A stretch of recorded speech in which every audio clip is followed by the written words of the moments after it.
അങ്ങനെ ആ പ്രസ് കോൺഫറൻസും കഴിഞ്ഞു. അമ്മയുടെ ജനറൽ സെക്രട്ടറി വിളിച്ചു ചേർത്ത പ്രസ് കോൺഫറൻസ് 3 മണിക്ക് നടന്നു. അരമണിക്കൂർ കൊണ്ട് തീർക്കുകയും ചെയ്തു. ആ അമ്മയുടെ വൈസ് പ്രസിഡന്റായ ചേർത്തലക്കാരനും ഇരിപ്പുണ്ട്. 2 നടികളും ഇരിപ്പുണ്ടായിരുന്നു. എന്തായാലും ഈ ജസ്റ്റിസ് ഹേമയുടെ ആ റിപ്പോർട്ടിനകത്ത് കാര്യങ്ങളൊന്നും ഇവരാരും അറിഞ്ഞിട്ടുമില്ല. അങ്ങനെ അവിടെ അവർക്കൊരു പരാതിയും ലഭിച്ചിട്ടില്ല. എന്തായാലും അരമണിക്കൂർ കൊണ്ട് കാര്യം തീർത്തു.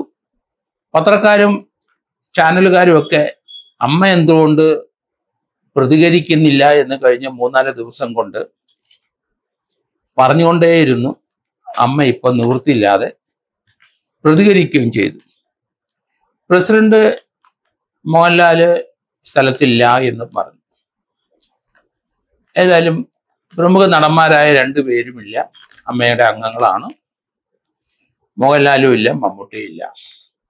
സിദ്ദിഖിന്റെ ആ പ്രസ് കോൺഫറൻസിലെ ഹേമ കമ്മിറ്റിയിൽ പറഞ്ഞ പവർ ഗ്രൂപ്പ് ഇല്ല എന്ന് തുറന്നടിച്ചു. അതുപോലെ തന്നെ ജഗദീഷും പറഞ്ഞു അങ്ങനെ ഒരു പവർ ഗ്രൂപ്പ് ഇല്ല എന്ന്. അദ്ദേഹം വേറൊരു പ്രത്യേക പ്രസ് കോൺഫറൻസ് നടത്തി. അമ്മയുടെ വൈസ് പ്രസിഡന്റ് ആണ്. എന്തായാലും ഹേമ കമ്മിറ്റി കണ്ടെത്തിയ ആ പവർ ഗ്രൂപ്പ് 15 പേരുടെ അങ്ങനെ ഒരു സംഭവം ഇല്ല എന്ന് അമ്മ പ്രസ്താവിച്ചിരിക്കുന്നു. അവരാരും അറിഞ്ഞിട്ടില്ല. അവിടെ ഒരു നടി ജോമോള് വന്നിരുന്നു. അവരുടെ ഒരു കാര്യവും പറഞ്ഞ അവർ കിടന്ന മുറിയുടെ വാതിൽ ആരും മുട്ടിയിട്ടുമില്ല. കേരളത്തിൽ നടക്കുന്ന സിനിമാ രംഗത്ത് നടക്കുന്ന ഒരു വിവരവും ഇവർക്ക് അറിയില്ല എന്നാണ്. 506 മെമ്പർമാരെ അവിടെ ചേർത്തിട്ടുണ്ട്. പക്ഷെ മറ്റു വിവരങ്ങളൊന്നും അറിയത്തില്ല. എന്താണ് സിനിമാ മേഖലയിൽ നടക്കുന്നതെന്നും അറിയില്ല. ഹേമ കമ്മിറ്റി ഒരു കമ്മിറ്റി സർക്കാർ നിയോഗിച്ചെന്നോ അതിന് 1.5-2 വർഷത്തോളം അതിനൊരു എൻക്വയറി നടന്നുവെന്നോ സിനിമാ രംഗത്ത് ഇവരുടെ ഒപ്പം പ്രവർത്തിച്ചുകൊണ്ടിരുന്ന 10-60 സ്ത്രീകള്, പെൺകുട്ടികള് അവർക്കുണ്ടായ തിക്താനുഭവം ഇവിടെ പങ്കുവെക്കുകയും അത് ഹേമ കമ്മിറ്റിയിൽ അത് ബോധിപ്പിക്കുകയും അതിൻ്റെ അടിസ്ഥാനത്തിൽ മലയാള സിനിമയിലെ അഭിനയക്കാരായ സ്ത്രീകൾക്ക് അവർക്ക് എന്തൊക്കെ രീതിയിലുള്ള സംരക്ഷണം കൊടുക്കണം, അവരനുഭവിച്ച പീഡനങ്ങൾ, സെക്ഷുവലായ അബ്യൂസുകൾ, അങ്ങനെയുള്ള കാര്യങ്ങളെ പറ്റി ഒന്നും അമ്മയ്ക്ക് അറിവില്ല.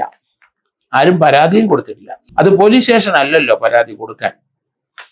അമ്മയുടെ ഒരു മെമ്പറിനെതിരായി അതിശക്തമായ ഒരു ക്രിമിനൽ കേസ് നിലവിലുണ്ട്. എറണാകുളത്ത് അതിൻ്റെ ട്രയൽ നടക്കുകയാണ്. 2017 അവസാനം നടന്ന സംഭവമാണ്.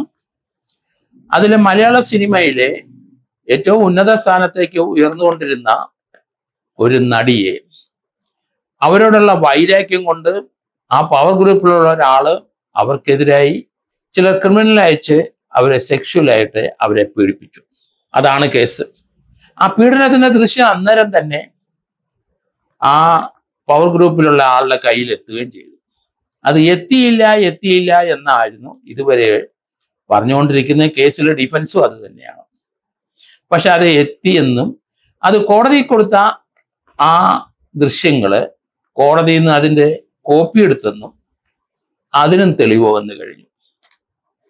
ഈ പവർ ഗ്രൂപ്പ് എങ്ങനെയാണ് അവരുടെ സാമ്പത്തികം ഉപയോഗിച്ചും സ്വാധീനം ഉപയോഗിച്ചിട്ടും മലയാള സിനിമയെ നിയന്ത്രിക്കുന്നത് എന്നതിൻ്റെ ടിപ്പിക്കൽ ഉദാഹരണമാണ് ദിലീപിന്റെ കേസ്. അത് മറന്നാണ് അമ്മയുടെ ജനറൽ സെക്രട്ടറിയുടെ ഇന്നത്തെ പ്രസ് കോൺഫറൻസ്. പവർ ഗ്രൂപ്പേ ഇല്ല, ഞങ്ങൾക്കറിയില്ല, ഞങ്ങൾക്ക് അറിവില്ല.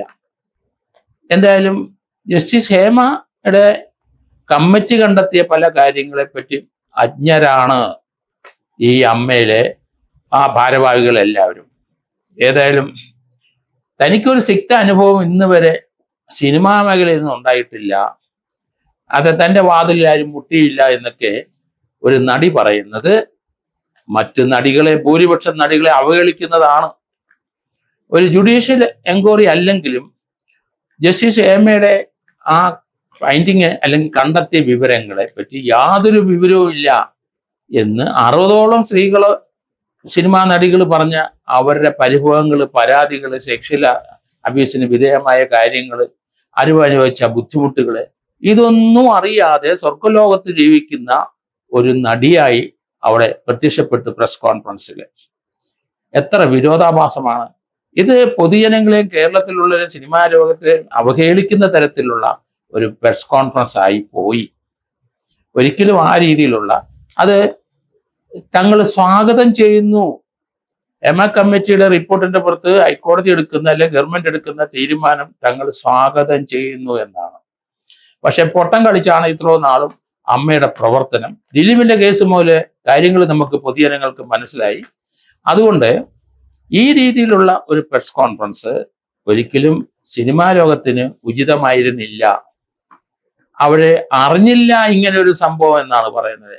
സിനിമയിലെ അവരുടെ അംഗങ്ങളായ 10-60ഓളം നടിമാർക്കുണ്ടായ വേദനകള് അതിന് നടപടി അവിടെ എടുക്കാതെ അവര് അതിനെ സംബന്ധിച്ച് ഗവൺമെന്റ് കൊടുത്ത ആക്ഷേപം, അതുപോലെ തന്നെ എറണാകുളത്ത് ഒരു നടൻ ഒരു നടിയോട് ചെയ്ത പ്രവൃത്തി, ഇതിൻ്റെ എല്ലാം ബേസില് 10-60ഓളം ആൾക്കാര്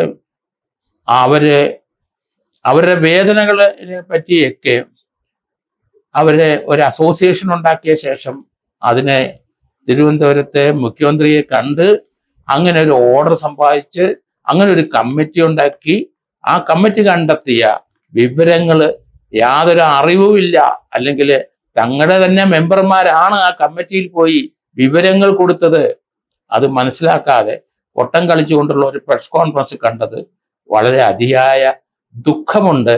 ഇത്ര ഉന്നതരായ വ്യക്തികൾ ഈ രീതിയിൽ കേരളത്തിലുള്ള ജനങ്ങളെയും സിനിമാ പ്രേമികളെയും അവഹേളിക്കുന്ന രീതിയിലുള്ള പെരുമാറ്റം, മഹാനടന്മാരായ അവരുടെ പ്രവൃത്തികള് അവരുടെ കീഴിൽ അഭിനയിക്കുന്നവരെ സംരക്ഷിക്കുകയും അവർക്കുണ്ടായ വേദനകളെ മാറ്റിയെടുക്കുന്നതിന് ശ്രമിക്കുകയും അവർക്ക് ഇതുപോലെയുള്ള മ്ലേച്ഛമായ പ്രവർത്തനം ഉണ്ടാകുമ്പോൾ അതിനെതിരായി ശക്തിയായി പ്രതികരിക്കുകയും ശക്തമായ നടപടിയെടുക്കാൻ സഹായിക്കുകയും ചെയ്യേണ്ടവരുടെ ഭാഗത്തു നിന്നുണ്ടായ ഈ പൊട്ടം കളിച്ചുള്ള ഒരു റെസ്പോൺസിന് വളരെ അരോചകമായിട്ട് തന്നെയാണ് തോന്നിയത്.